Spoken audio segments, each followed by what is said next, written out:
মালাকুল মউত আজরাইলকে ডাক দিলেন, মালাকুল মউত আজরাইল, তুমি তোমার কাজ করতে পারো। আজরাইল ইসলাম বলে, ইয়া রাসূলুল্লাহ, দেখেন আমার নবীর মউত কি রকম। আজকে অনেকে বলেন নবীর মরে গিয়েছে, ভালো কথা তারা জানেন না বলে এই কথা বলেন। আমি ভাই ফিতনা চাই না, ঝগড়া চাই না, কাটাকাটি চাই না, কিন্তু কেউ যদি কাউকে গালি দেয়, কিন্তু গালির যদি কিছু জবাব দেওয়া না হয়, তাহলে গালিটা সত্য হয়ে যায়।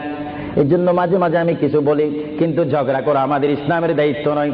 আমাদের ইসলামিক দায়িত্ব হচ্ছে কু আনফুসাকুম ওয়া আহলিকুম নারা।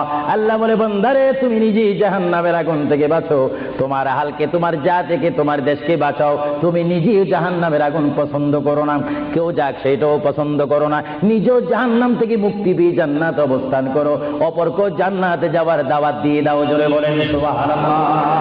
আমার বাবারা বলেন, আপনারা কি ঝগড়া চান না শান্তি চান? আর একটু জোরে বলেন, কি চান?